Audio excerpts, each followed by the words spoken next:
Kayu besi rawa sepanjang 17 meter ini disiapkan untuk membuat salib.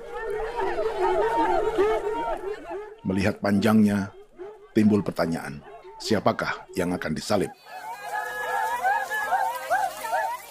Siapapun itu, pasti sesuatu yang lebih besar dari mereka. Tapi Frankie Woro, Casimilus Awe, dan warga suku Auyu di Papua Selatan ini tak akan melukai siapapun. Mereka memakai salib ini sebagai tanda perlawanan.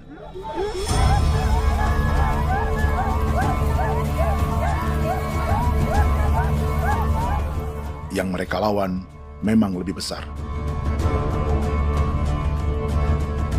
yaitu pemerintah Republik Indonesia.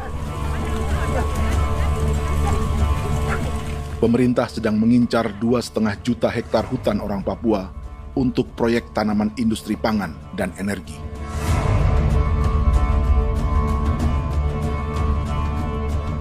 Ratusan kilometer dari salib orang-orang Auyu itu, orang Muyu sedang menyiapkan gerakannya sendiri. Tapi kali ini dalam bentuk sebuah pesta. Pesta yang disiapkan oleh marga Kimco Jinibjo selama 10 tahun.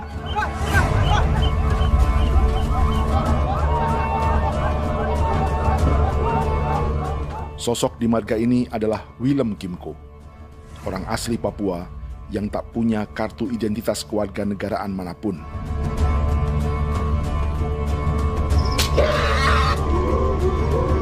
Pesta adat ini sudah cukup langka.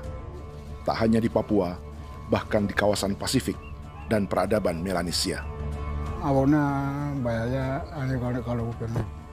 Itu nih hati aku teker bipnuka, aku teker bipnuka. Dan jita ya kati ko beren baran dipo. Kami mengambil ini kok kuning. Ada gagasan dan gerakan sosial di balik pesta orang-orang Muyu ini. Sama dengan gerakan salib merah yang dimulai orang-orang Auyu. Salib ini akan menjadi yang terbesar dari 1.800 salib merah yang telah ditancapkan berbagai suku di Papua Selatan dalam 10 tahun terakhir. Ribuan salib merah yang dipadukan dengan palang adat adalah tanda larangan yang menyatukan unsur-unsur adat dan agama. Kami percaya bahwa kalau memang kami sudah tidak mampu untuk menyelesaikan persoalan ini, dalam hal ini perusahaan tidak bisa masuk, berarti kami minta bantuan kepada nenek moyang dan Tuhan. Atribut perang orang Auyu ini diukir atau dilukis, digambar di batang salib ini dengan tujuan bahwa kami larang dengan sangat keras. Jadi apabila siapapun, baik dari antara kita sendiri yang melanggar batas ataupun pihak lain yang mengganggu keselamatan hak tanah adat kami, maka kami siap untuk melakukan ancaman perang. Salib-salib ini tidak ditancapkan di halaman-halaman gereja, melainkan di tanah dan hutan adat, di dusun-dusun sagu, dan di tempat-tempat yang disakralkan. Sebab 1.800 palang adat dan salib ini memang bukan semata tentang agama, tapi untuk mencegah negara dan perusahaan memasuki tanah dan hutan adat mereka. Papua bukan tanah kosong.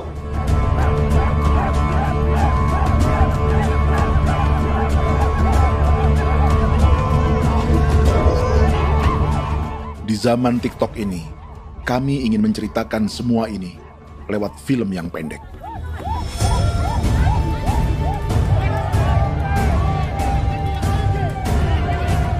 Tapi kami jelas gagal.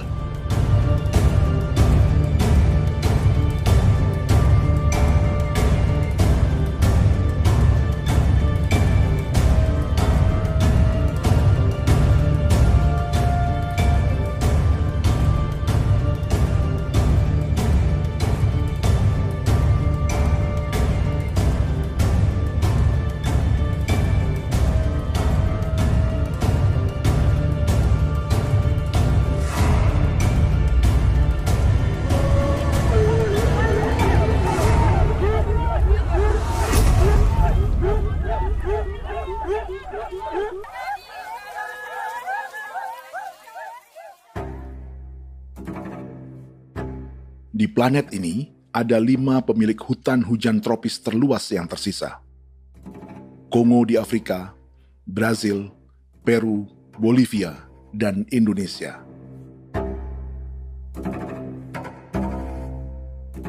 Di Indonesia, satu-satunya pulau yang hutannya masih terjaga adalah Papua, pulau terbesar kedua di dunia setelah Greenland.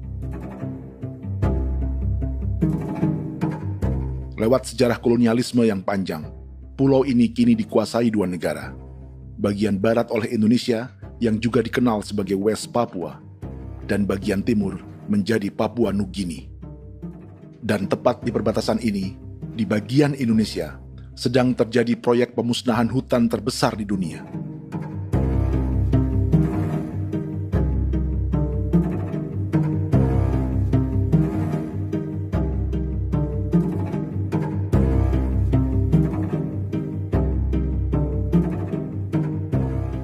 Pemerintah Indonesia sedang membuka lebih dari 2,5 juta hektar hutan untuk sawit, tebu, padi, dan peternakan.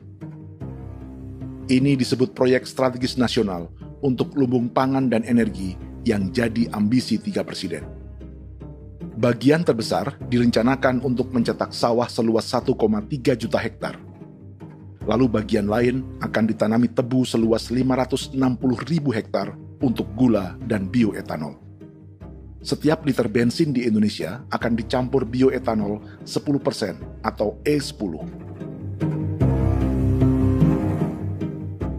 Ada 10 perusahaan di proyek ini, dan semuanya dimiliki oleh 1 keluarga saja. Berikutnya, ada areal sawit seluas 400.000 hektar untuk biodiesel. Targetnya mencampur 50% solar dengan minyak sawit atau B50. Dan terakhir, pemerintah akan membuka peternakan seluas 380.000 hektar. Jadi, apa yang salah dengan proyek pangan dan energi ini? 5 orang Papua dalam film ini akan menjawabnya.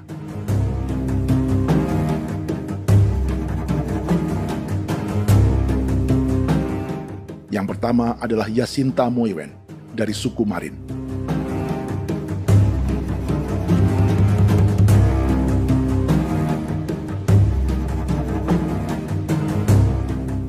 Yasinta dan warga di distrik Ilwayap di Merauke sudah menjadi korban.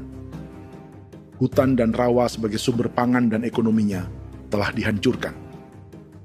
Jalan sepanjang 135 km sedang dibuat, dan di kiri kanannya akan dicetak 1 juta hektar sawah.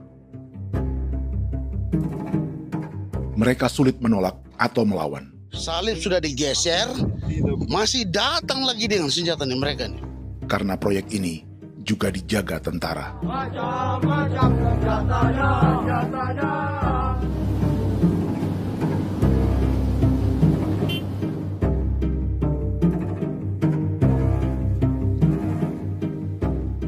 Yang kedua adalah Natalis Buer di distrik Tanah Miring, Merauke.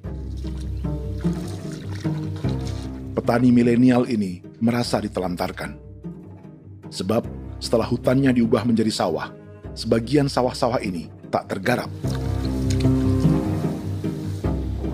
Orang asli Papua seperti Natalis tak punya modal untuk benih, pupuk, perawatan, hingga ongkos panen.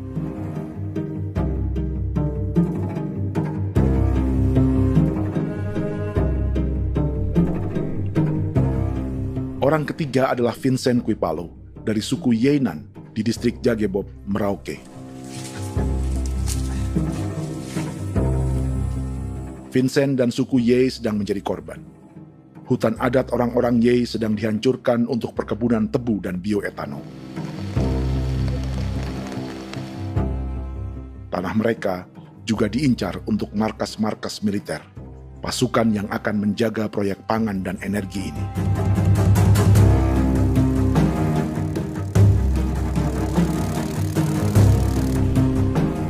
Yang keempat adalah Frankie Woro dari suku Auyu di distrik Fofi, Kabupaten Bovendigul.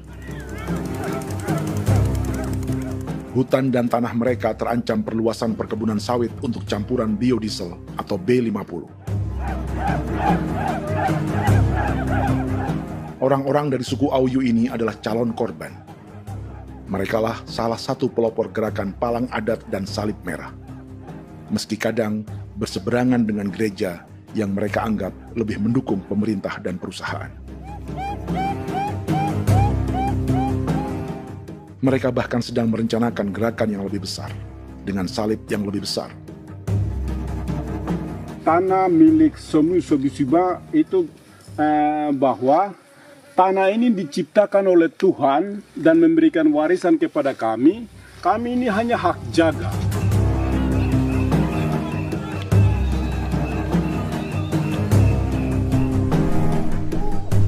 Sosok kelima adalah Willem Kimco dari suku Muyu di Bovendigul. Tokoh adat dari Muyu ini hidup di garis belakang proyek negara, sehingga belum menjadi korban. Tapi mereka sedang bersiap menghadapi segala kemungkinan. Tinggal di belantara dan perbatasan membuat sebagian mereka tak punya status kewarganegaraan. Tapi mereka telah hidup jauh sebelum ada Indonesia atau Papua Nugini.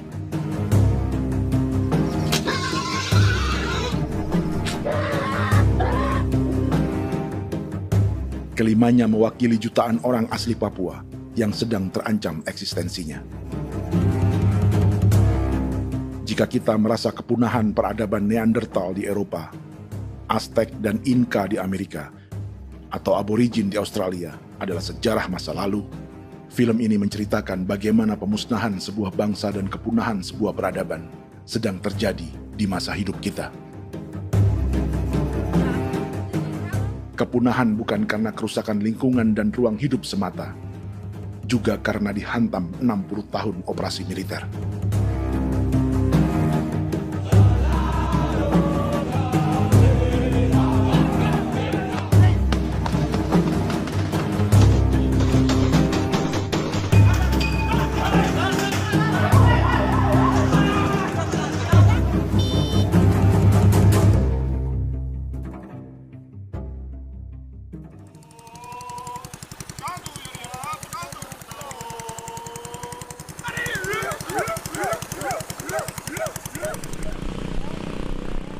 Frankie Woro dan orang-orang Auyu sedang berburu.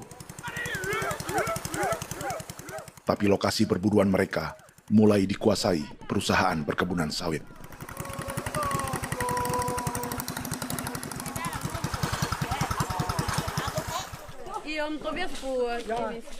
Kita akan menuju arah ke Inabusu. Di sana kami akan masuk di wilayah konsesi perusahaan PT Indo Asiana Lestari, dan di situ ya ada survei-survei mereka yang mereka pernah lakukan, tapi juga kami ada lakukan tanda-tanda saksi di sana.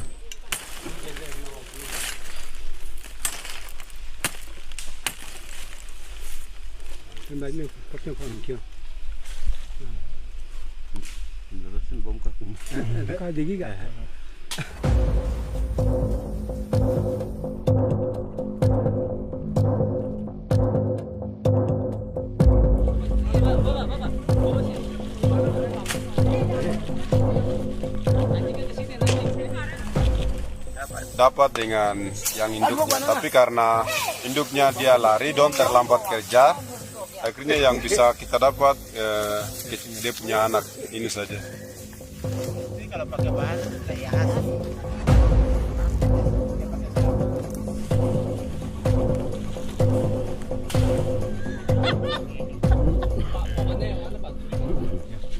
pohon ini pohon bitanggur, dia punya kayu ini kita biasa gunakan untuk kerja perahu, dan juga kulit depu getanya itu kita pakai untuk kerja ini, panah-panah ini lem, jadikan lem ini panah-panah.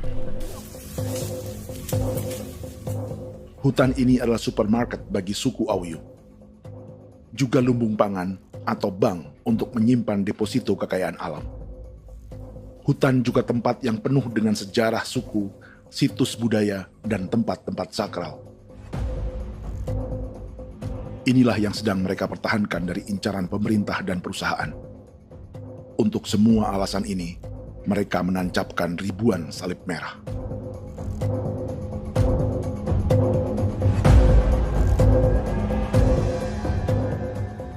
Tapi dari kampung, warga suku Auyu memberi kabar pada Frankie tentang intimidasi oleh aparat negara agar mereka melepas tanah ke perusahaan sawit dan berhenti memasang palang adat dan salib merah. Ada beberapa titik yang saya sudah siap, tetapi di sini emergensi dari saya, terutama di Kampung Sokangon, PT Damai Timber. Dia mengganggu saya dengan menggunakan kekerasan maupun pihak hukum. Dan kemarin saya ada pernyataan penolakan secara resmi, tapi masih tetap dengan menggunakan pihak hukum untuk masuk, untuk harus dituntut saya untuk harus diterima perusahaan itu. Kita di situ ada 15 marga, tetapi 15 marga juga tidak setuju. Marga-marga siapa yang terima dan marga-marga mana saja yang menolak. Nanti kita lihat dari pertimbangan itu, dan di situ dan kita undang mereka untuk bicara dengan kami. Sebagai sosok yang aktif dalam gerakan, warga Auyu terus memberi informasi lapangan kepada Frankie yang tak selalu berada di kampungnya. Izin pernyataan yang mereka paksa saya untuk tanda tangan itu, tapi sementara saya tidak tanda tangan. Data semua ada di tangan saya. Ya. Baik, kalau gitu itu lebih bagus karena tanda tangan itu yang berbahaya. Iya. Tanda tangan itu yang lebih berbahaya karena sekarang ini modern dan canggih, dan itu yang mereka biasa pakai untuk tipu muslihat. Mereka biasa pakai itu di tanda tangan itu. Betul. Dari Bambisa juga di Sofia dia masuk untuk memaksakan kami marga untuk harus menerima perusahaan itu. Tapi kemarin kami sudah menolak. Babinsa nama bosku. Babinsa di sini nama bosku. Oh, ya. Itu yang sekarang strategi militer yang sekarang mereka pakai. Jadi yang penting masyarakat itu yang benar-benar mau menolak siap dukung ketua marga siapa yang nanti tampil. Ini adalah peta konsesi sawit untuk biodiesel dalam proyek strategis nasional. Dan di distrik Fofi inilah orang-orang Auyu hidup dari sungai dan hutan. Tapi Frankie di Bovendigul masih lebih beruntung. Setidaknya dibandingkan Yasinta Mowien di Merauke yang sudah kehilangan hutan dan rawanya.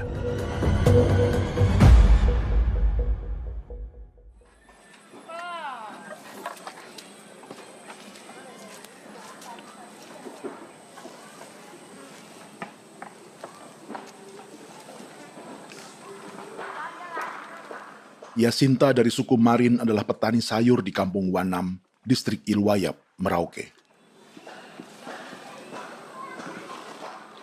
Memanfaatkan lahan yang ada, ia berkebun dan menjual hasilnya ke pasar kampung. Ini ekonomi warga di Wanam untuk menghasilkan uang, lalu memberi barang kebutuhan yang tak bisa mereka produksi sendiri. Tapi kehidupan sebenarnya ditopang oleh ekosistem hutan dan rawa. Inilah sumber pangan utama dan peradaban mereka.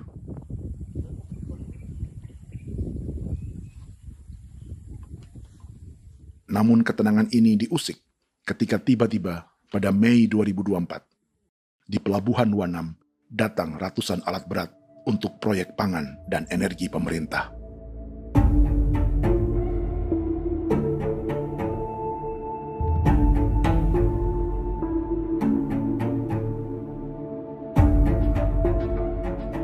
Kami masyarakat setempat kami tidak tahu. Kami kaget pagi-pagi kapal sudah ada di pelabuhan kami.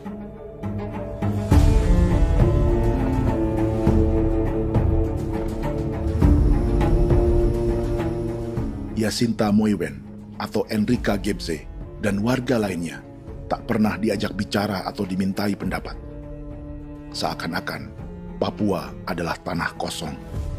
Kita suka kaget yang dong bawa turun alat berat dong bawa turun, kita kaget masyarakat. Dorang subongkar itu kayu-kayu.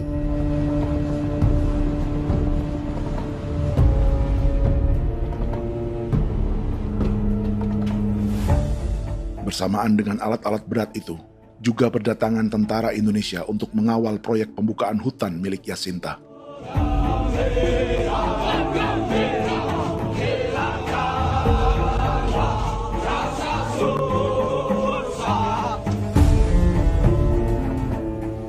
Ribu alat berat didatangkan dari Cina ke Papua oleh perusahaan bernama John Lin Group sebagai kontraktor pemerintah. Ini disebut sebagai pesanan eskavator terbesar di dunia dengan nilai 4 triliun rupiah. Misinya membuka hutan dan rawa milik orang Marin, salah satunya untuk membangun jalan sepanjang 135 km. Sementara di kiri kanannya akan dicetak sawah yang ditargetkan seluas 1,3 juta hektar. Jalan berupa garis lurus ini bukan rute tradisional ekonomi masyarakat. Jalan ini akan menghubungkan kawasan perkebunan sawit dan tebu di sebelah timur, juga untuk mobilisasi pasukan militer. John Lin Group adalah perusahaan yang dimiliki Andi Samsudin Arsyad atau yang dikenal dengan Haji Isam. Sebagian orang mengenalnya sebagai pengusaha yang hobi balapan mobil.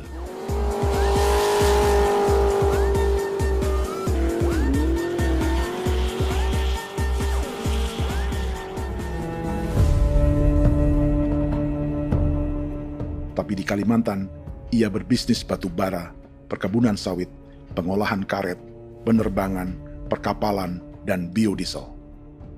John Lin Group kini juga menjadi pemilik perkebunan tebu dan pabrik gula terbesar di Indonesia. Sayapnya melebar dari Kalimantan hingga ke Bombana, Sulawesi Tenggara. Perkebunan tebu, pabrik gula, dan industri bioetanol inilah yang juga sedang dikembangkan di Papua. Foto ini adalah momen ketika Isam bersama kerabatnya, Menteri Pertanian Amran Sulaiman dan Menteri Pertahanan Syafri Samsudin, meluncurkan program biodiesel atau B50 di Kalimantan Selatan. B50 artinya, setiap 1 liter solar, 50%-nya akan dicampur minyak sawit. Perusahaannya, PT John Lin Agroraya, menjadi salah satu pemainnya.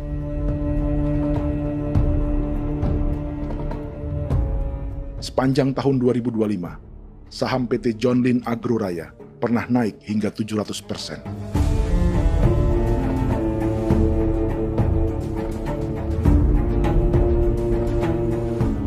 Perusahaan sawitnya yang lain, PT Pradiksi Gunatama, sahamnya bahkan pernah naik 4.000% hanya dalam 1 tahun. Dari harga saham ini saja, nilai kekayaan keluarga Isam diperkirakan mencapai 100 triliun rupiah lebih, menjadikannya salah satu keluarga terkaya di Indonesia dan salah satu pemain penting industri bioenergi. Dan di Papua Selatan inilah sebagian sawit-sawit untuk mendukung program B50 akan ditanam. Inilah tanah orang-orang Wambon, Muyu, Marin, Yei, atau Auyu seperti Frankie Ward.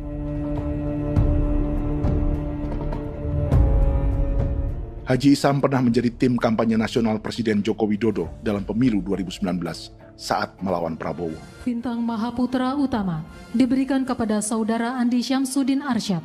Beliau berjasa luar biasa dalam mendorong pertumbuhan ekonomi daerah maupun nasional. Setelah menjadi presiden, Prabowo memberi gelar kehormatan Bintang Mahaputra Utama pada Isam.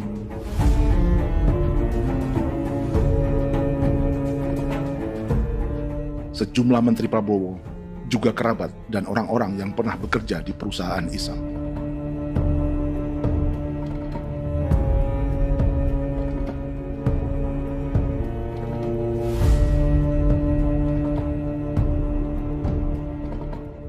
Lawan sebesar inilah yang sedang dihadapi Jacinta di kampung Wanam, Merauke.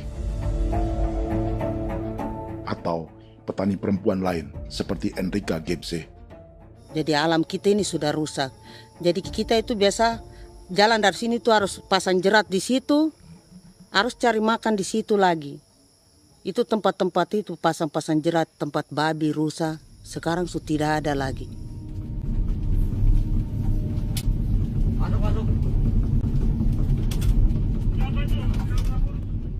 Rekaman ini memberi gambaran bagaimana Kasuari kehilangan rumah di bekas hutan dan rawa yang telah dibabat.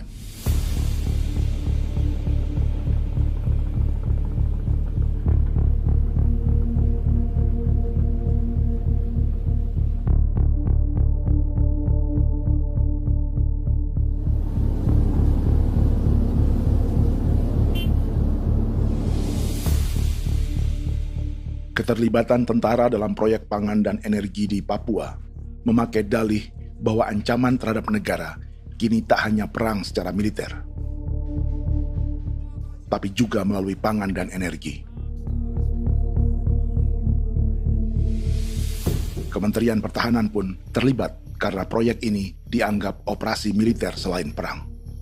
Jadi tugas kamu adalah menjaga sumber cadangan pangan nasional. Macam-macam senjatanya,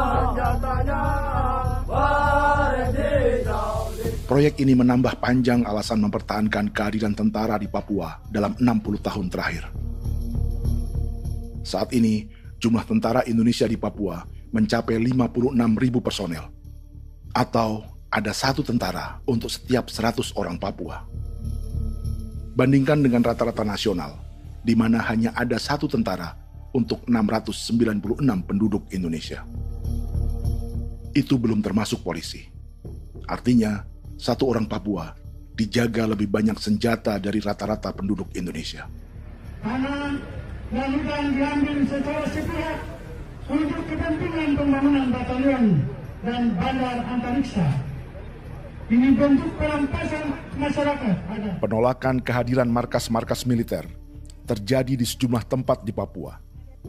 Tak hanya karena trauma dan ketakutan, juga karena mengambil tanah-tanah adat.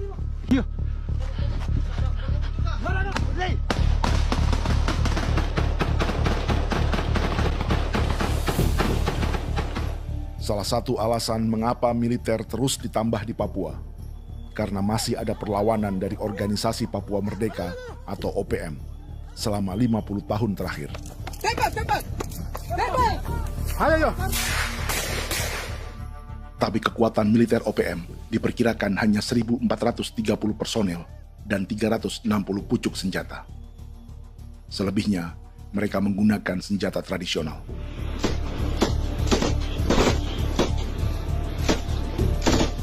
Dengan demikian, kekuatan tentara dan polisi di Papua 58 kali lebih besar dari gerilyawan Organisasi Papua Merdeka.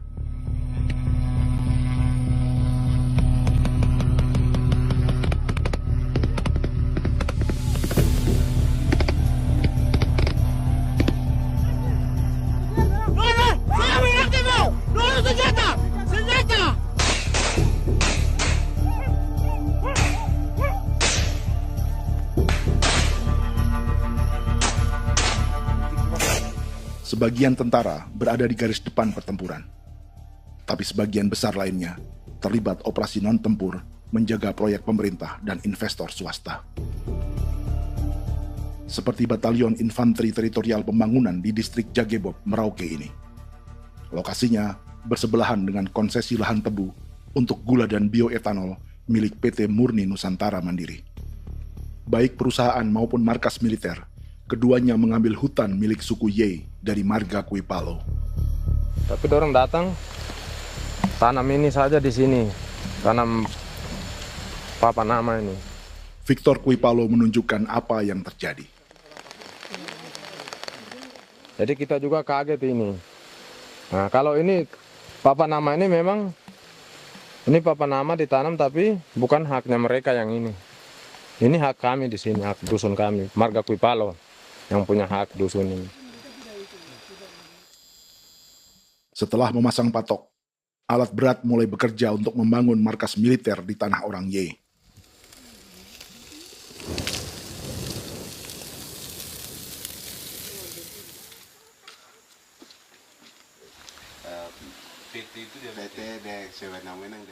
Kehadiran markas militer mengkhawatirkan warga yang pernah mengalami trauma.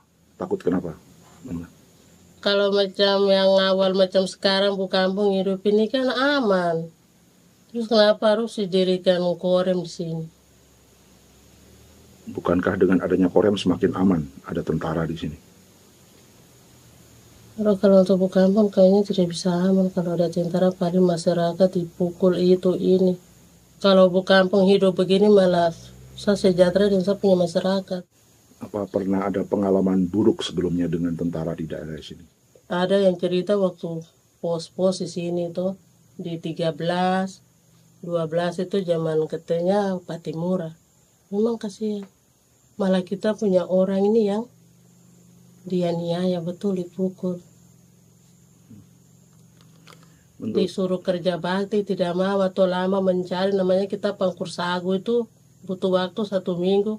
Kalau lama begitu ya paling diseret apa pukul itu. Operasi militer Indonesia di Papua dimulai tahun 1962 lewat Operasi Trikora. Tapi perlawanan bersenjata pertama di Papua baru dilakukan tahun 1965 di Manokwari. Nanti tanggal 1 Mei jam 12.30 pemerintahan di Irian Barat mutlak akan jatuh di tangan.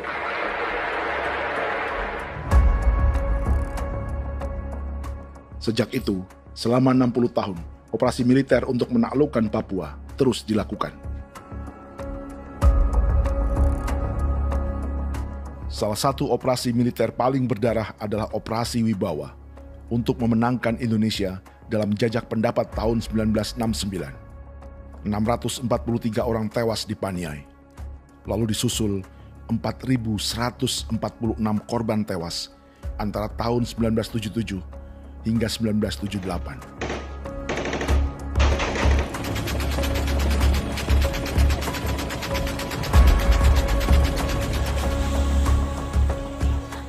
Operasi militer ini menimbulkan gelombang pengungsian hingga kini. Dewan Gereja Papua mencatat 103.000 orang menjadi pengungsi pada tahun 2025 dan nyaris tak diberitakan media-media Jakarta.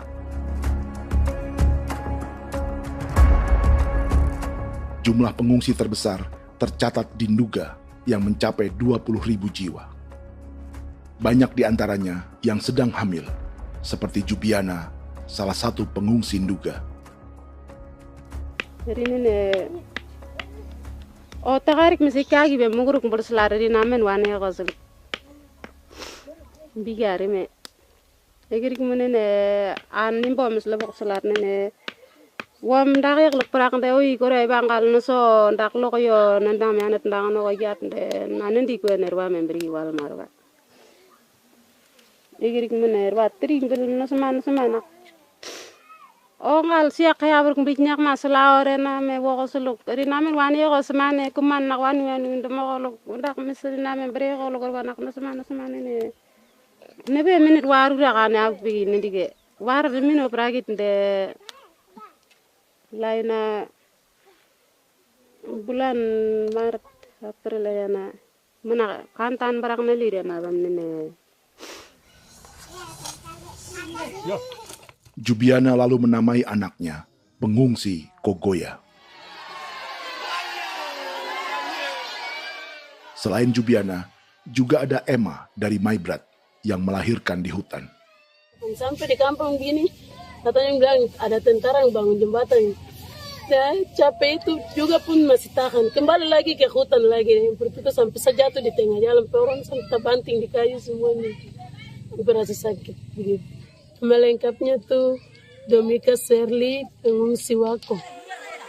Masyarakat sipil dari Kampung Aitrem sementara mengungsi karena kampungnya sementara dikuasai oleh TNI Polri. Seratusan ribu pengungsi di Papua saat ini jauh melampaui jumlah yang mengungsi ke Papua Nugini tahun 1984, yaitu 10.000 orang karena menghindari operasi militer.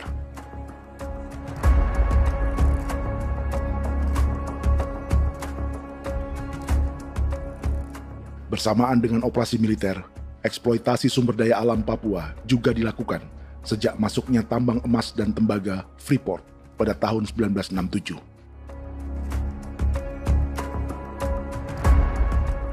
Disusul perkebunan sawit awal tahun 1980-an.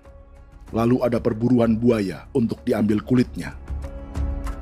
Sebelumnya, ada eksploitasi gas alam di Teluk Bintuni, pencarian besar-besaran kayu gaharu, atau pembukaan hutan tanaman industri.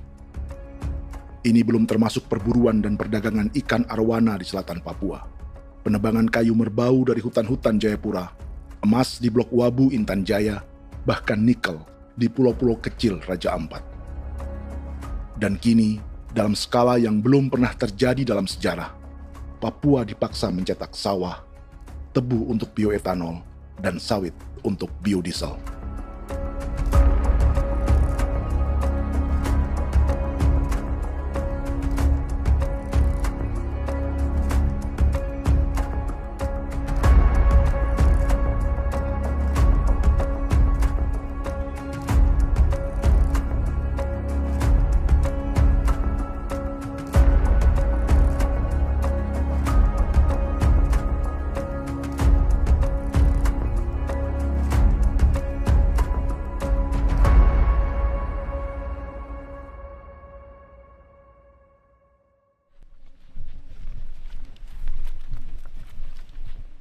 Inilah yang sedang menimpa keluarga Vincent dan Victor Kuipalo di Merauke. Hutan mereka diambil untuk markas militer dan industri perkebunan, PT Murni Nusantara Mandiri. 1 dari 10 perusahaan yang diberi konsesi untuk menanam tebu dan memproduksi gula serta bioetanol seluas 52.000 hektar.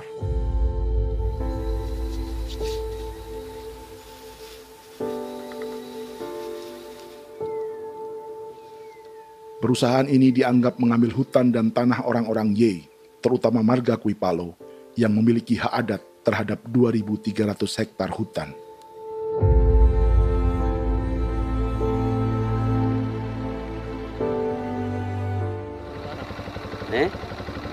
Tentara? Tentara. Oh iya, tentara.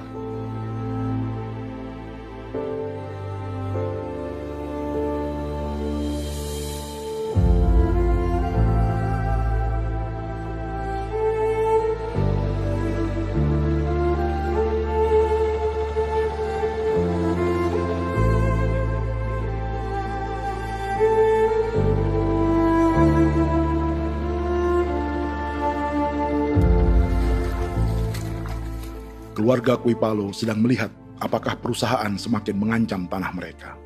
Dan kekhawatiran itu terbukti. Iya, makanya tadi saya bilang ini dari sini saja dekat ini sudah masuk di dalam ujung lapang ini. Ini hutan, yang ini hutan yang dorong ada bongkar sekarang ini. Ini sudah punya alat sudah dekat ini. Dekat sekali ini. Ini di sini. Nacau, kelapa itu yang jalan lama, jalan setapak ini. Dari udara, terlihat alat-alat berat semakin mendekati tanah orang-orang Ye, marga Kuipalo.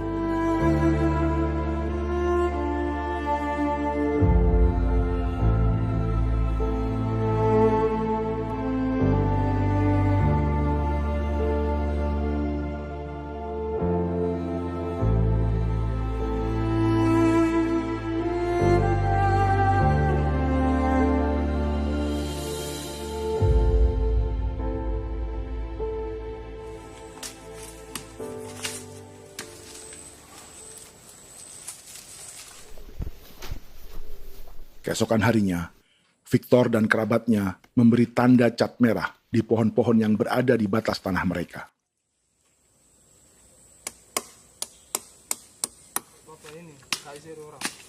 Tapi tanda peringatan adat ini tak diindahkan perusahaan.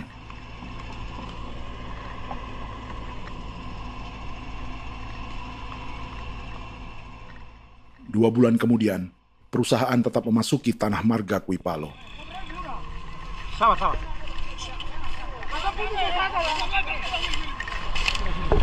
manusia, kau lihat. Tapi sudah sakit hati sekali saya katakan. Ini sama baik kalau pikiran berubah lagi. Kami juga punya tangan, hanya beda rambut. Mister itu juga. Woi, buka. Sudah.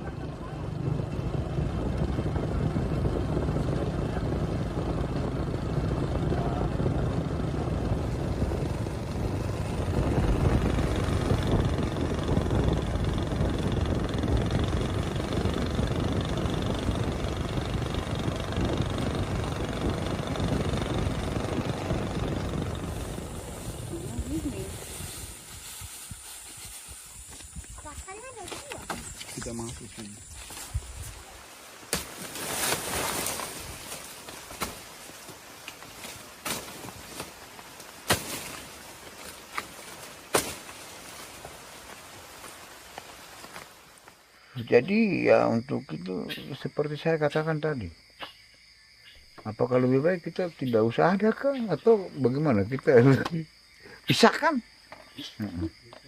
pisahkan dari negara ini kah? Jangankan tuh, saya kemarin bicara sama Daniel, datang sama saya dengan persoalan Kodam ini, saya bilang Pak Daniel kalau lebih baik saya ngungsi ke Papua Nugini. Dia bilang aduh Bapak jangan begitu. Ya memang. Kalau tidak bisa menghargai kami, lebih baik pilihan yang itu yang saya memilih. Lebih baik saya pindah dari sini. Saya mengungsi ke Papua Nugini, di negara tetangga. Masih di lang. Apa? Ada ini. Makanya saya bilang sama Kapolsek Pak Agustus ini, 17 Agustus saya tidak kasih naik bendera merah putih. Saya bendera ada, nanti saya taruh di meja. Bendera saya ada. Karena saya punya pikiran percuma kita ini merasa bahwa kita hidup di bawah naungan merah putih.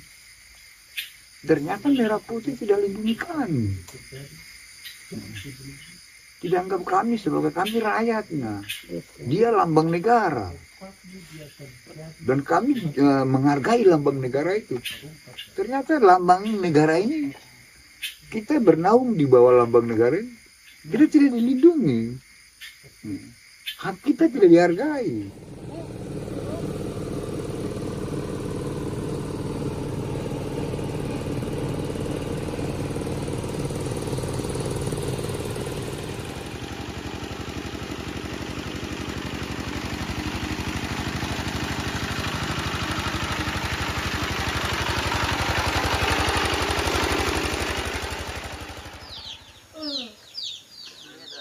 Marga Kuipalo dari suku Ye terus mendapat teror dan intimidasi agar melepas tanah mereka yang hanya dihargai Rp300.000 per hektar. Tapi mereka tidak berjualan tanah. Makanya mama itu tidak suka untuk lepas tanah. Untuk apa? Baru di dalam hutan itu ada obat-obat tradisi. Itu sudah Kalau macam ada sayur juga, kita ambil sayur yang dia tumbuh sendiri.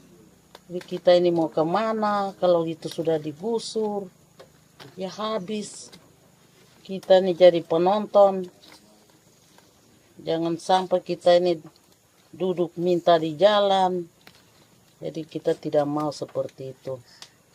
Makanya tanah itu kita tidak melepas. Tapi mungkin orang lain tuh dia senang saja. Lebih baik saya pegang uang merah dulu. Saya bisa beli-beli itu ini. Nanti datang uang sudah habis, gembel. Mau cari kemana lagi, hutan sudah habis. Mau makan ikan di mana, kali sudah hancur. Seperti Yasinta di Wanam, suara dan gerakan kaum perempuan Papua sangat nyaring dan tak bisa diabaikan.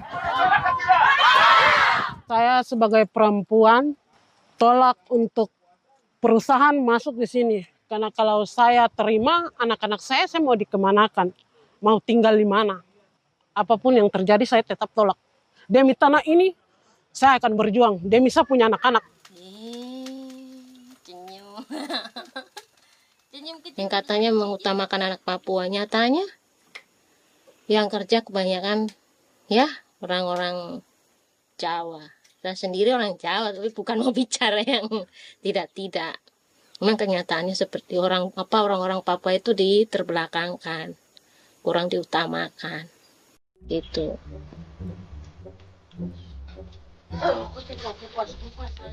Proyek food estate seperti mencetak sawah, bukannya tak diikuti warga Papua.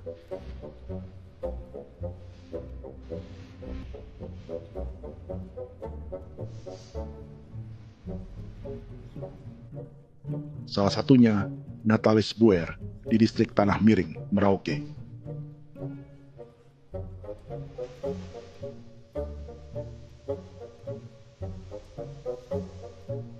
Setelah menghabisi hutan, pemerintah Indonesia mencetak sawah untuk tanaman padi karena beras mulai menjadi makanan pokok menggantikan sagu. Sebagian besar penggarapnya adalah warga transmigran yang datang sejak era 1980-an. Bahkan petani transmigran sudah ada sejak Belanda membuka proyek padi kumbe di distrik Kurik. Lokasi yang sering jadi langganan pejabat Indonesia memamerkan sawah di Papua.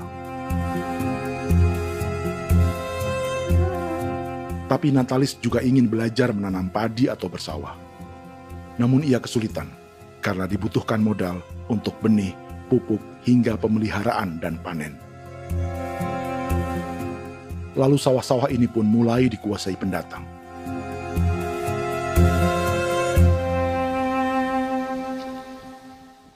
Tapi sejauh ini di kampung kami ini yang saya lihat memang ada kelompok kami punya di sini yang sudah tergabung dalam Gapoktan, kemudian masuk dalam optimalisasi lahan. Tapi baru saya anak asli yang punya lahan di sini. Mereka tidak punya. Pemerintah dalam hal ini adalah Kementerian Pertanian bersama-sama Kementerian Pertahanan yang dalam hal ini pada garis di bawahnya adalah TNI Angkatan Darat, memberikan support yang maksimal kepada masyarakat khususnya di Merauke dalam rangka. Saya kemarin habis 9 juta. 9 juta ya? Iya, 9 juta karena dia sudah tidak dipakai toh. Ya. Perempuan Papua seperti Filomina juga mau bertani. Pemerintah memberi bantuan Rp900.000 per hektar lewat program optimalisasi lahan atau OPLAH. Tapi dibanding biaya produksi dan harga jual gabah, Filomina mengaku berkali-kali rugi dan kini memutuskan tak lagi menggarap sawahnya. Terus kita harus cari uang untuk kombe. Betul. Karung kita beli. Karung beri sendiri lagi. Tenda kita beli. Ini dari yang offline ini don tidak siapkan. Tidak ada. Tidak ada ya, jadi mama don sendiri. Itu yang saya ada bilang, 900.000. Itu modal untuk kerja sawah ini. Mulai dari kerja sampai nanti panen. Panen. Wih, ngeri sekali. Iya, lucu toh? Tidak dapat itu. Betul, Mam. Kalau disuruh tanam ubi berhektar-hektar, mari datang. Kita tahu cara rawatnya bagaimana, iya. Tanamnya bagaimana, tanam model bagaimana supaya hasilnya model begitu. Kita tahu. Kalau yang ini kan kita baru belajar. Sebagian hutan milik warga Senayu di Merauke sudah dibuka untuk sawah dan kebun tebu oleh PT Global Papua Abadi. Proyek pertanian ini dikerjakan oleh Kodim Merauke. Mereka melepas sebagian tanah karena ingin belajar bertani. Saya punya nenek moyang tidak ajar saya tanam padi. Tapi saya mau berubah. Generasi saya yang berikut ini besok lusa tidak bisa makan pisang, sagu. Namun program optimalisasi lahan yang dijanjikan dengan berbagai bantuan tak dirasakan Filomina. Obat rumput beli, obat padi beli, jonder kita bayar, bahkan bibit masih kurang, cari bibit lagi beli. Jadi saya memang kalau program pemerintah saya sama sekali saya tidak suka. Baku tipu saja.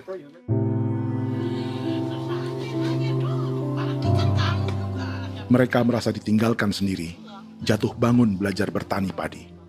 Sementara sumber pangan dan air yang semula mudah didapat, kini telah berganti sawah dan kebun tebu. Dulu kita masih bisa jalan, nanti masak di kali, pakai air kali. Minum pakai air kali. Sekarang, kok mau masak? Tidak ada air. Air sudah susu, mau minum tidak bisa. Sudah dengan obat. Drone semprot tebu itu saja drone. Drone yang semprot. Saya lihat di itu. Jadi kita bukan drone yang terbang di atas untuk disemprot. Dong lempar pupuk di bawah ya dia mengalir ke kali. Mengalir ke kali, ke rawa-rawa.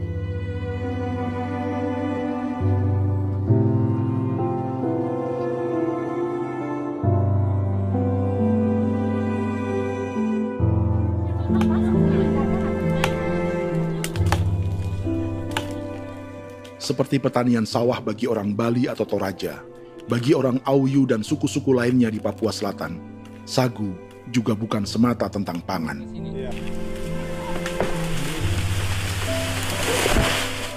Bagi orang Auyu dan Marin, sagu adalah kerabat, sosok orang tua, sosok nenek moyang yang harus dijaga dan dilindungi. Lagi bikin apa mama ini mama? Pakai tokok itu sagu.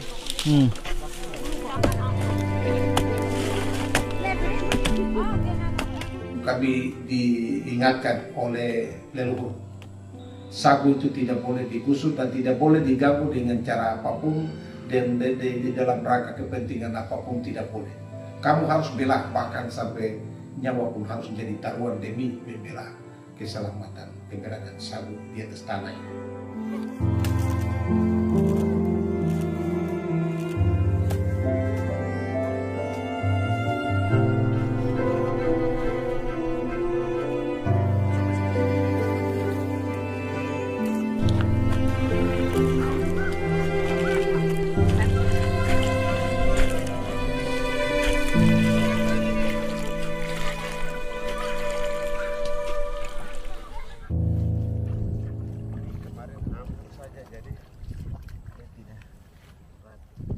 Menurut Natalis, pemerintah di Jakarta mendefinisikan lumbung pangan semata urusan beras dan mencetak sawah.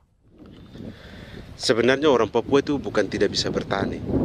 Kami tanam ubi itu bagian dari pertanian.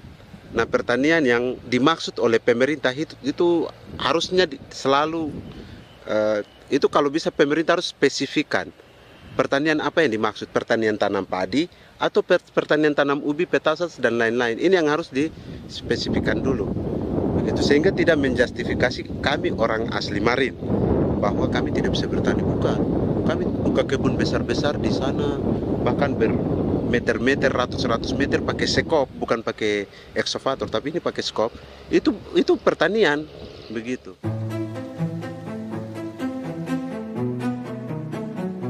Bagi Natalis, alih-alih memaksimalkan sawah-sawah yang sudah ada untuk petani Papua, pemerintah selalu membuka hutan baru, seperti dikerjakan perusahaan John Lynn Group dan melibatkan tentara. Padahal, sejarah keterlibatan militer dalam proyek food estate atau cetak sawah adalah sejarah kegagalan yang bertubi-tubi 4 presiden selama 30 tahun terakhir.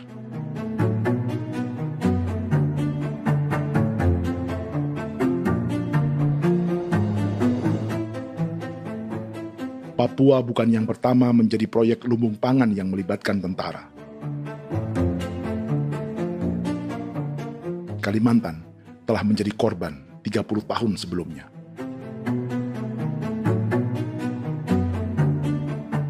Ini adalah bekas hutan yang sudah dibuka di Pulang Pisau, Kalimantan Tengah. Tahun 1996, di era Presiden Jenderal Soeharto, ia menghabisi 1 juta hutan di lahan gambut untuk mencetak sawah demi memenuhi ambisi swasembada beras, bukan swasembada pangan. Hutan tropis Kalimantan dihabisi dalam skala yang belum pernah terjadi dalam sejarah. Di bawah rezim militeristik, tak ada yang berani melawan keinginan Soeharto, termasuk orang Dayak seperti Kuneng. Nggak bisa dihalangi itu. Nggak boleh dihalangi. Ya kalau ada kata-kata aja menghalangi, sudah kita diseret ke kepolisian dulu. Atau bisa langsung di PKI-kan. Iya, di PKI-kan gitulah. Jadi kita tuh nggak berani apa-apa dulu tuh. Apa maunya aja. Misal bilangnya A. Setahun setelah pengundulan hutan skala besar itu, tahun 1997, untuk pertama kalinya Kalimantan mengalami kebakaran lahan dan kabut asap terbesar dalam sejarah.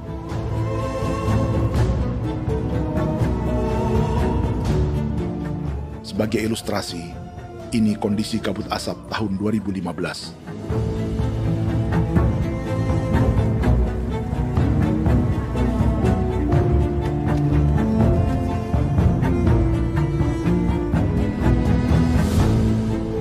Proyek 1 juta hektar sawah Jenderal Soeharto itu gagal. Bendungan dan saluran irigasi mangkrak hingga kini. Mei 1998, rezim Soeharto tumbang. 2 tahun setelah ia menumbangkan jutaan hektar pohon di Kalimantan. Setiap tahun, lokasi ini menyumbang kebakaran dan kabut asap yang merugikan jutaan orang.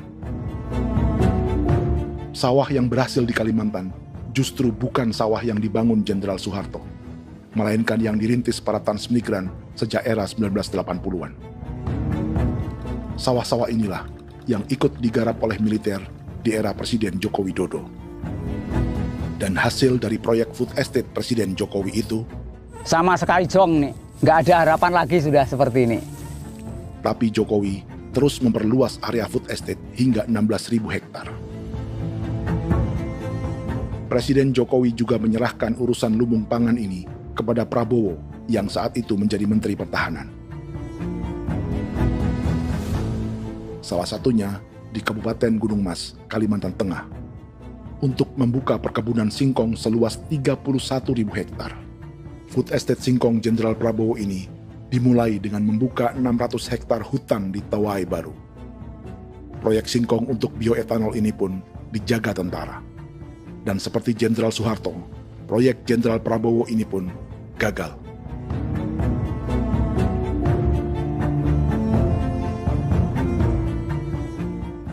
Dengan reputasi ini, Joko Widodo dan Prabowo justru sedang membuka 2,5 juta hektar di Papua.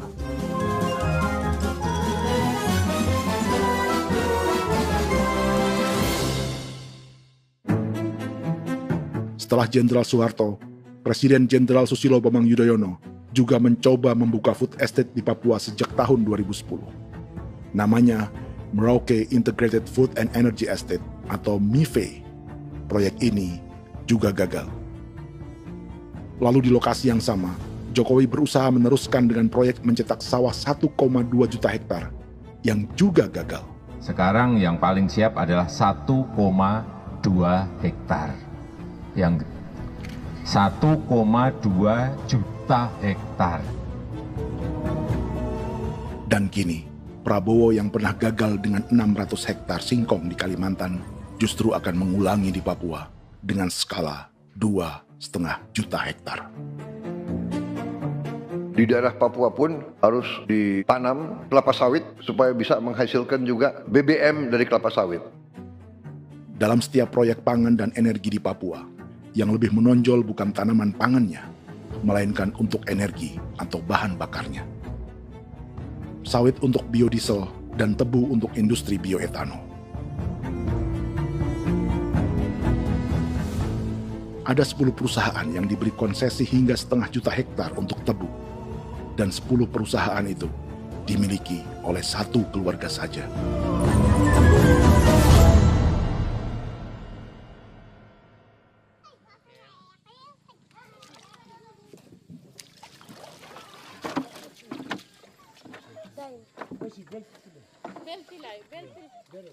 Para perempuan Auyu di Bovendigul akan berangkat memancing. Priska Beni membantu menyiapkan perahu.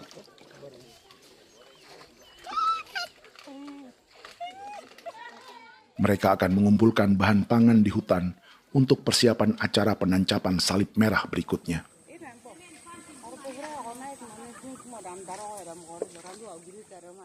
Priska sudah mengambil posisi memancing.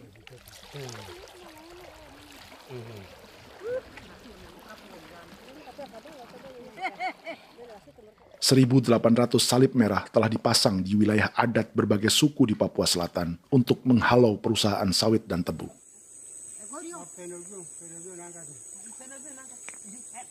Maria Tebung yang paling muda datang membawa hasil. 2 ekor ikan gastor alias gabus toraja. Sebagai generasi Z, pendidikannya sampai sekolah dasar. Di perusahaan perkebunan seperti sawit atau tebu, ijazah SD hanya bisa menjadi buruh kasar.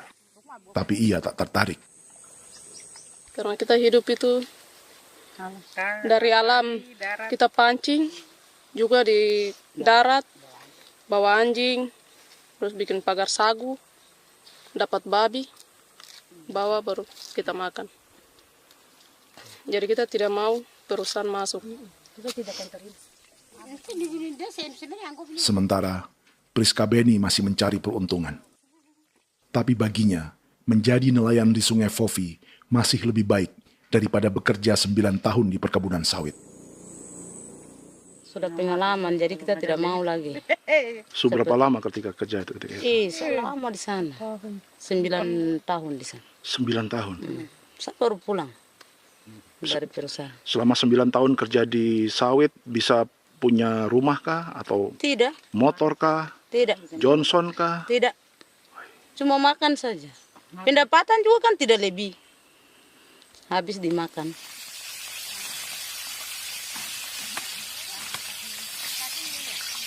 Satu minggu libur berapa hari? Tidak libur. Minggu tetap kerja? Tetap kerja. Tidak bisa ke gereja? Hari Minggu kerja. Hari Minggu juga kerja. Dia tidak mengenal agama perusahaan itu. Di grup perusahaan sawit Korindo, Priska digaji 2 juta rupiah per bulan dan tinggal di mes karyawan. Tapi gaji itu dipotong bahan makanan atau BAMA rata-rata 1 juta rupiah setiap bulan. Korindo adalah grup perusahaan yang salah satu usahanya adalah hutan tanaman industri dan sawit di Bovendigul dan Merauke. Di Papua, mereka memakai bendera PT Tunas Sarwa Ema. Perusahaan ini pernah memberi bantuan pada Keuskupan Agung Merauke. Keuskupan Merauke belakangan mengeluarkan pernyataan mendukung proyek strategis nasional di Papua. Umat Katolik yang memprotes sikap gereja tersebut ditangkap polisi. Jadi selama 9 tahun tidak bisa nabung? Tidak. Makan saja. Makan saja. Makan saja. Menabung bagaimana? Keperluan banyak. Tidak sampai. Habis di anak-anak uang sekolah. Uang 1 juta itu mana sampai. Mau nabung juga tidak cukup. Sudah pengalaman, jadi kalau di sini perusahaan mau masuk tidak.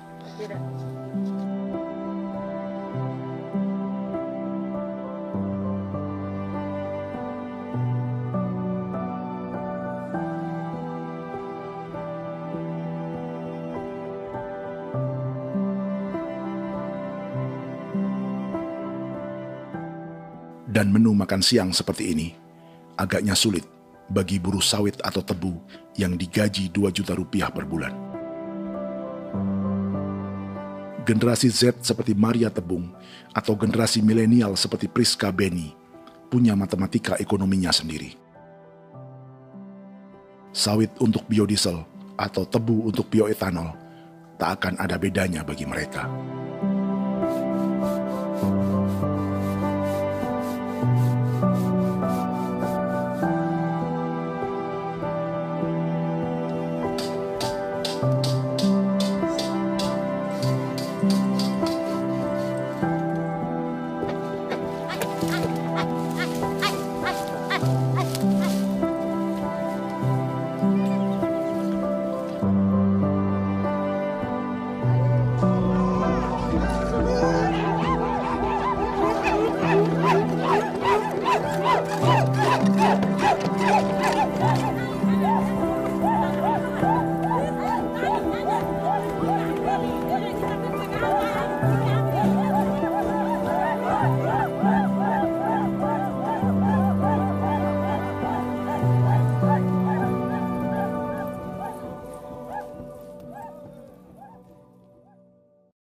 Perkebunan tebu 1,5 juta hektar di Merauke adalah ide 3 presiden untuk menggenjot penggunaan bioenergi sebagai campuran bahan bakar fosil. Selain swasembada pangan, swasembada energi di daerah Papua pun harus ditanam kelapa sawit supaya bisa menghasilkan juga BBM dari kelapa sawit. Juga tebu menghasilkan etanol. Singkong, kasava juga untuk menghasilkan etanol. Bioetanol adalah bahan bakar nabati atau tumbuhan yang dapat dicampur dengan bensin. Sama dengan program biodiesel yang mencampur solar dengan minyak sawit. Pertamina saat ini sudah menjual BBM bioetanol dengan campuran 5% yang dipasarkan dengan merek Pertamax Green 95. Tapi pemerintah ingin menaikkan kadarnya menjadi 10% atau E10.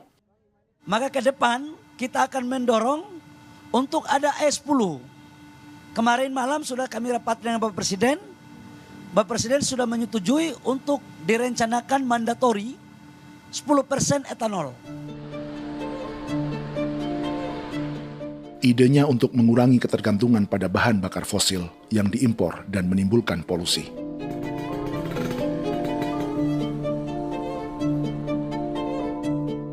Tapi bioetanol bukannya tak mengorbankan lingkungan, hutan, rawa, dan manusia.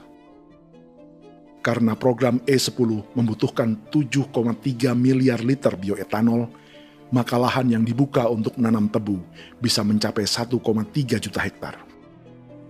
Sementara saat ini, luas perkebunan tebu di Indonesia hanya 500 sampai 600 ribu hektar. Artinya, butuh lahan baru hingga 800 ribu hektar untuk menanam tebu. Dan 500 ribu hektar diantaranya sedang dibuka di Papua. Hutan yang tadinya untuk menumbuhkan pangan berubah jadi tanaman untuk bahan bakar di jalanan. Kecepatan pulihnya hutan beradu dengan jumlah dan kecepatan kendaraan di jalanan.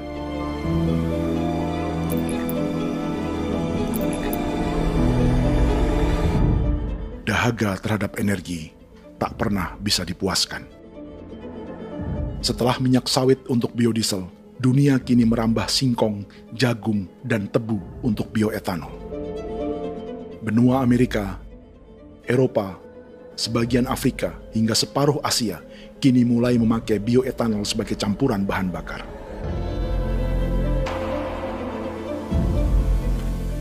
Selain perebutan lahan, masa depan dunia juga dibayangi semakin mahalnya harga pangan karena persaingan antara perut manusia dengan tangki kendaraan. Ini adalah lokasi perkebunan tebu dan bioetanol PT Murni Nusantara Mandiri yang mengancam tanah Vincent Quipalo dan orang-orang Ye di Merauke. Beberapa kilometer di selatan adalah PT Global Papua Abadi yang mengancam tanah orang-orang Muyu dan Marin. Dua perusahaan ini adalah bagian dari 10 perusahaan yang mendapat konsesi lahan untuk tebu dan bioetanol di Merauke. Batas konsesi mereka bahkan sama dengan batas negara Indonesia dengan Papua Nugini. Salah satu ciri bahwa peta konsesi ini dibuat di Jakarta dari atas meja. Sama seperti kolonial Inggris dan Belanda ketika mereka membagi Pulau Papua dengan garis lurus pada abad 19. Seakan Papua adalah tanah kosong. Bedanya, meski peta konsesi ini mengatur batas 10 perusahaan, tapi perusahaan-perusahaan ini sebenarnya dimiliki oleh satu keluarga saja. Ini nama 9 dari 10 perusahaan tebu dan bioetanol di Merauke, Papua. 99% saham mereka dimiliki sebuah perusahaan bernama PT Merauke Nusantara Manis. Sementara 1% sisanya dimiliki PT Merauke Gula Mandiri. Tapi saham kedua perusahaan ini dimiliki PT Merauke Sugar Group. Dan perusahaan ini, 90% sahamnya dimiliki pengusaha bernama Angelia Bonaventure Sudirman, serta perusahaan bernama Zico Trust dan Resource Harvest. Lalu 10% lainnya dikuasai PT Papua Energi Abadi, yang pemiliknya adalah Dudi Christian dan Angel Madeline. Sekarang, mari kita lihat siapa mereka. Angelia Sudirman adalah keponakan dari salah satu konglomerat sawit Indonesia, Martias Fangiono. 9 perusahaan di Papua ini berada di bawah bendera Merauke Sugar Group. Dan Merauke Sugar Group hanya satu dari 7 grup perusahaan milik keluarga Fangiono.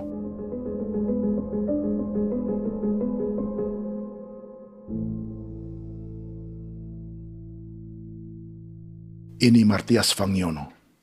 Seperti Haji Isam, Martias selama ini dikenal sebagai pengusaha sawit yang kini merambah bisnis tebu dan bioetanol.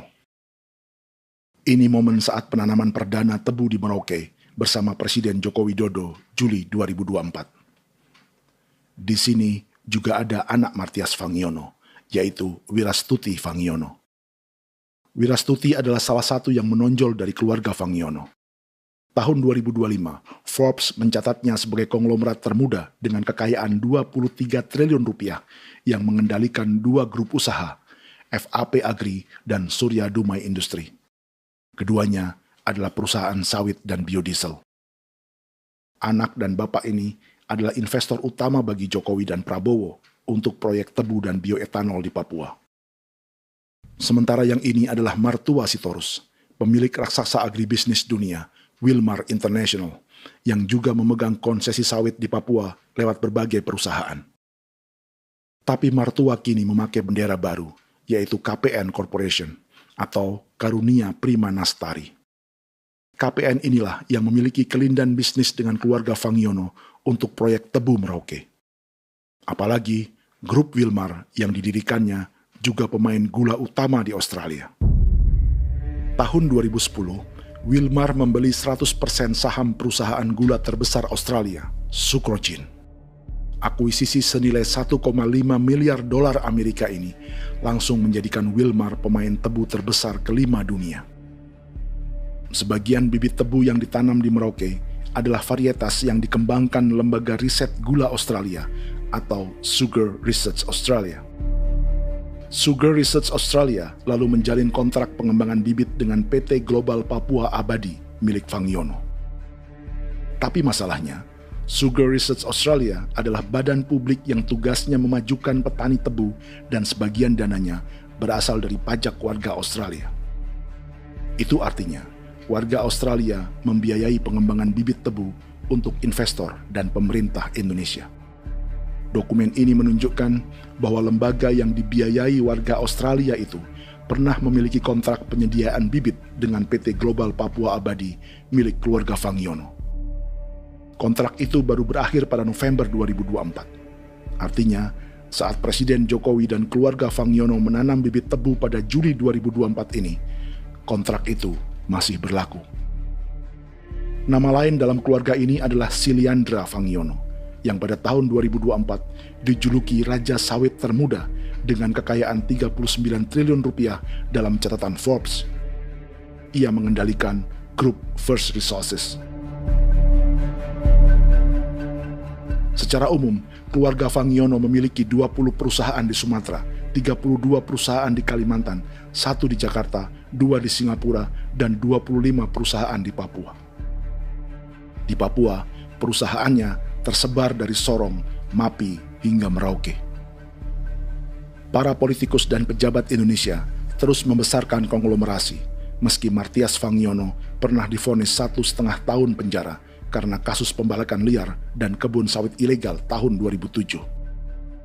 Sementara tahun 2022, Wilmar terlibat kasus korupsi ekspor minyak sawit dan divonis mengembalikan kerugian negara 11,8 triliun rupiah.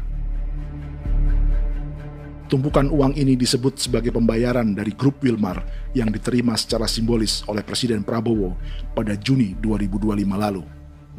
Tapi peran raksasa biodiesel dan bioetanol dunia ini belum akan surut di Indonesia. Bahkan sebaliknya. Sebuah dokumen presentasi bisnis dari Wilmar International Limited pada tahun 2010 ini bisa menjadi petunjuk. Presentasi ini bagian dari proses pembelian 100% saham raksasa tebu Australia, Sucrogin. Dalam presentasi ini, Wilmar mengaku ditawari konsesi lahan 200.000 hektar di Papua, atau dulu disebut Irian Jaya, untuk menanam tebu. Dengan penerbangan hanya 2,5 jam dari kantor Sucrogin di kota Townsville ke Merauke, Wilmar akan mengawinkan bisnis gula dan bioetanolnya menjadi pemain dunia. Dan lokasi yang diincar oleh Wilmar adalah distrik Ilwayap di Merauke, kampung halaman Yasinta Moiwen. Dan persis disinilah, 14 tahun kemudian, ribuan eskavator John Lynn Group milik Haji Isam mulai membuka hutan sebagai kontraktor pemerintah. Presentasi dan gagasan ini dibuat oleh Wilmar pada Juli tahun 2010. Sebulan kemudian, Agustus 2010, pemerintah Presiden Susilo Bambang Yudhoyono meluncurkan proyek Lumbung Pangan dan Energi Merauke atau Merauke Integrated Food and Energy Estate. Targetnya membuka lahan 1 juta hektar dalam 5 klaster yang masing-masing 200.000 hektar. Angka yang sama dengan presentasi Wilmar. 5 tahun kemudian, 2015, giliran Presiden Joko Widodo yang mau melanjutkan proyek pangan dan energi 1,2 juta hektar. Menjelang pensiun sebagai presiden, Jokowi kembali menggencarkan proyek ini dan melibatkan Prabowo sebagai Menteri Pertahanan. Jokowi lalu mendukung Prabowo sebagai presiden berpasangan dengan anaknya, Gibran Rakabuming Raka sebagai wakil presiden. Kini, setelah menjadi presiden, giliran Prabowo yang melanjutkan proyek bioetanol dan biodiesel dengan memobilisasi militer dan melibatkan pejabat-pejabat yang juga para elit partai koalisinya.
...300 tahun lalu, hutan-hutan di Pulau Jawa dalam waktu singkat berubah menjadi perkebunan tebu di bawah rezim kolonial Belanda. Orang Jawa menjadi buruh dan petaninya dipaksa menanam tebu. Dari kolonialisme dan politik tanam paksa itu, Belanda memperkaya negara dan para investornya. Tak puas membuka hutan untuk perkebunan di Jawa dan Sumatera, kolonial Belanda menanam tebu hingga di Suriname dan mengerahkan ribuan orang Jawa sebagai buruh pada tahun 1890. Inggris yang sudah menguasai negara seluas India dan Papua Nugini pun masih menanam tebu jauh di tengah Samudra Pasifik, di tanah orang-orang Fiji. Lalu memindahkan puluhan ribu orang India menjadi buruh di sana. 200 tahun sebelumnya, ratusan ribu orang Afrika bahkan diperbudak untuk bekerja di perkebunan-perkebunan tebu Spanyol dari selatan Eropa hingga Karibia, Kuba, atau Jamaika. Jika dulu tebu menjadi gula atau emas putih, kini cerita kolonialisme tebu berlanjut di Papua untuk bahan bakar nabati atau bioetanol. Dan seperti semua cerita tentang kolonialisme, akan ada yang berpesta dan ada yang membayar. Dalam setiap cerita pesta kolonialisme, baik di Jawa, Karibia, atau di Papua, selalu melibatkan para elit lokal, dari pejabat, perwira, hingga agamawan. Tapi dalam setiap kolonialisme, juga selalu ada cerita tentang mereka yang mempertahankan diri dan melawan.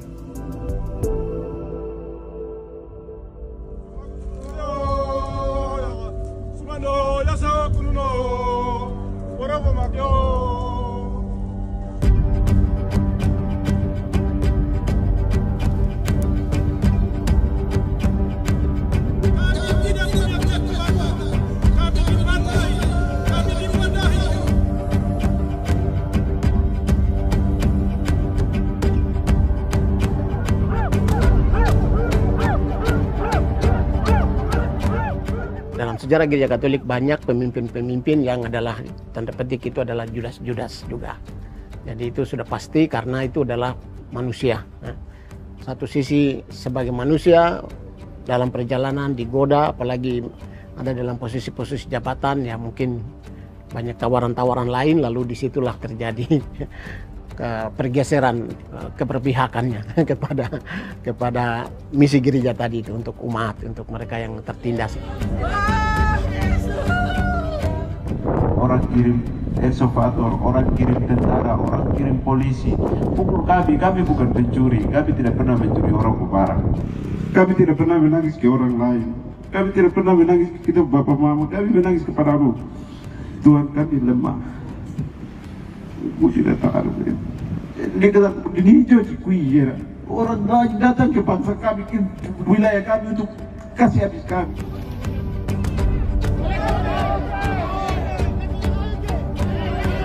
Ya Hakimam Dehi, Ya Hakimam Dehi, Bono Ya Hadikul Dehi, Bono Ya Hadikul Dehi. Kita buat sasi seperti begini untuk menolak perusahaan apapun yang masuk di tanah kami. Kalau kita kasih, kita bikin rusak sekarang, kita punya generasi berikutnya mau dapat kemana. Jadi kita nyatakan sikap di sore hari ini, kami tolak. Apa yang dilakukan pemerintah untuk PSN adalah kejahatan. Pemerintah bagian dari kejahatan, aktor perusak dan pembunuh terhadap negara, terhadap alam, hutan, terhadap manusia. Jadi negara jadi aktor pembunuh. Jadi Pilatusnya siapa? Negara, pemerintah Jakarta ini. Tanah Wiu bukan tanah kosong. Masyarakat adat kami masyarakat. Perusahaan tolak. Biar asal.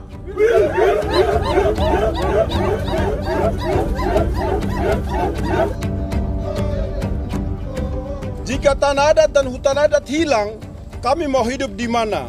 Maka di sini saya mau bilang, negara jangan tipu-tipu kami lagi.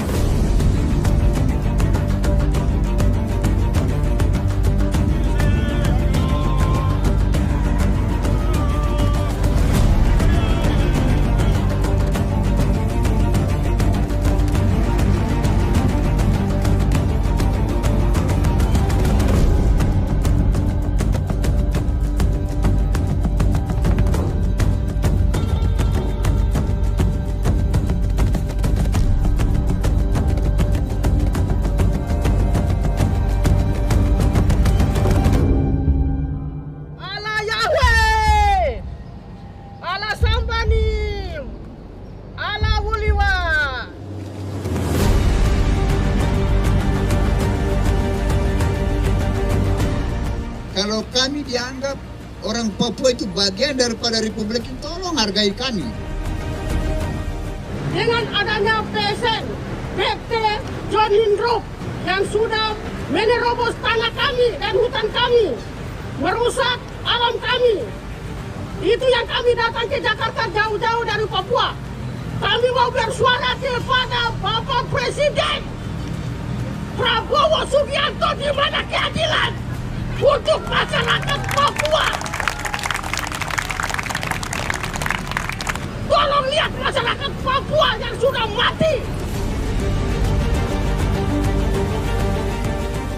Kami bersepakat menyatakan, 1.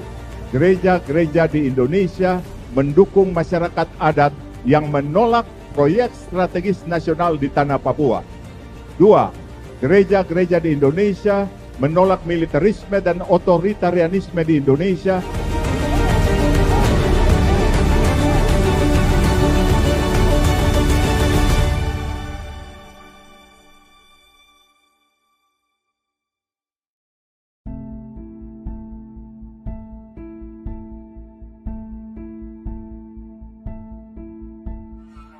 Kita sering merasa banyak hal buruk sudah jadi cerita sejarah. Dan kita sekarang hidup lebih baik, lebih beradab, atau mustahil melakukan kejahatan seperti di masa lalu. Kita tidak lagi menghukum mati orang dengan memenggal kepalanya. Kita menembaknya atau menyuntik racun agar tertidur dan mati. Tapi ada hal-hal yang tak berubah. Salah satu pembantaian yang kuat di ingatan kita adalah kejahatan Nazi atau genosida di Rwanda. Padahal pembantaian juga sedang terjadi di masa kita, seperti di Gaza, Palestina. Penghancuran sebuah peradaban seperti Indian di Amerika atau aborigin di Australia juga kita anggap masa lalu. Sekarang kita merasa lebih baik dan lebih toleran.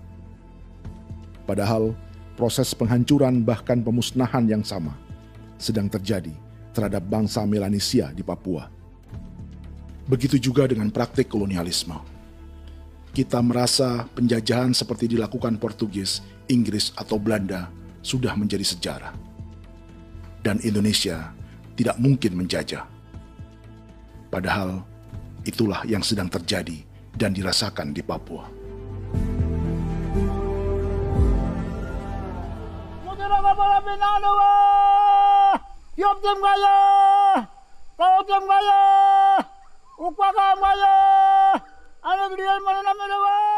Jalannya sejarah ini disadari Willem Kimco di pedalaman Bovendigol, Papua. Hidup terpencil dan tak tersentuh urusan negara bukan berarti selalu aman.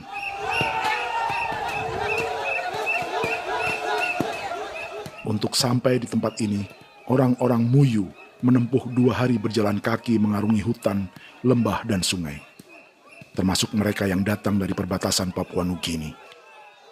Mereka berkumpul untuk memenuhi undangan pesta adat yang disebut Awon Atatbon atau Pesta Babi.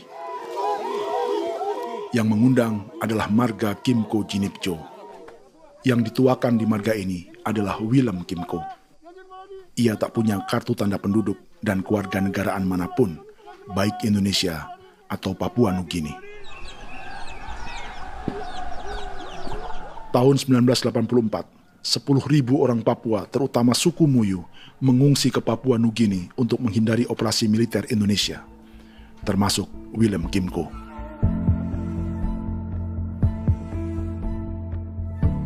Apa yang membuat pesta adat ini istimewa? Apa bedanya dengan acara serupa yang dihadiri pejabat, tokoh agama, LSM, atau yang direkam oleh kru televisi dan konten kreator? 18. Pertama, untuk membuat pesta babi, orang Muyu perlu persiapan selama 10 tahun. Sebab, babi-babi yang akan jadi bagian dari pesta ini tak boleh dibeli, alias harus dipelihara sendiri. Babi-babi ini bukan bantuan pejabat pemerintah, gereja, atau LSM.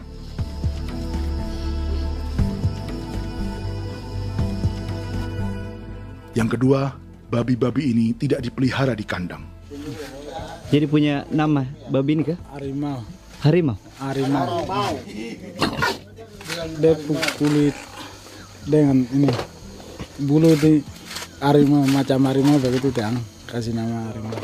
Setelah diberi nama, mereka dilepas liarkan di hutan sejak kecil. 10 tahun kemudian, jika tiba saatnya pesta, para pemburu akan mencari mereka di dalam 479 hektar hutan milik marga Kimco. Suku atau marga lain tak akan mencurinya di hutan, karena mereka sudah punya babi dan wilayah masing-masing. Itu artinya mereka harus tetap menjaga dan mempertahankan hutannya agar babi-babi bisa hidup. Demikian juga dengan lahan pangan mereka, yang menumbuhkan sagu, keladi, atau aneka sayuran.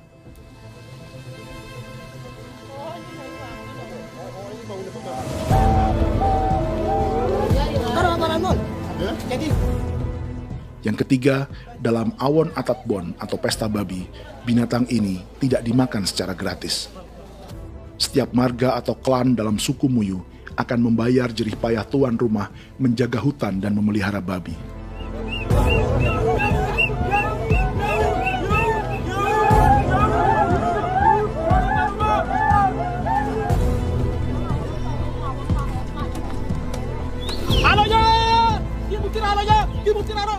Ini seperti arisan untuk menjaga budaya dan lingkungan. Bagian dari budaya dan ekonomi timbal balik yang ditandai dengan siklus memberi dan menerima.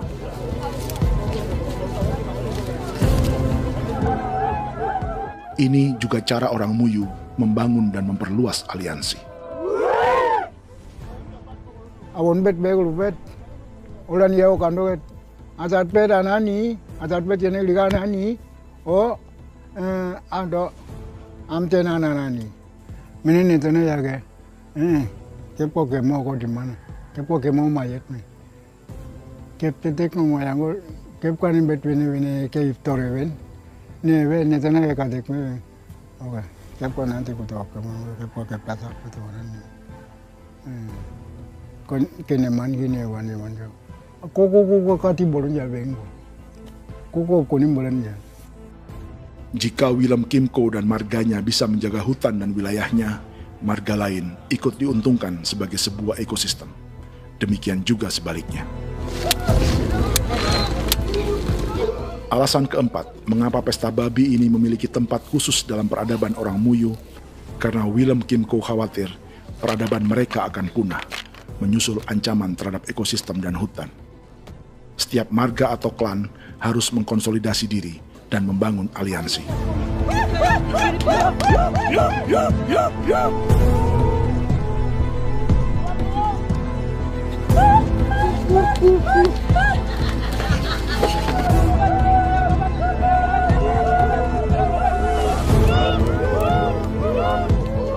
Kekhawatiran Willem dan orang-orang Muyu tak berlebihan. Ruang hidup mereka bersinggungan dengan proyek bioetanol dan biodiesel pemerintah Indonesia. Mereka juga tahu apa yang telah dan sedang menimpa suku lain seperti Auyu di Bovendikul atau Yainan dan Marin Anim di Merauke.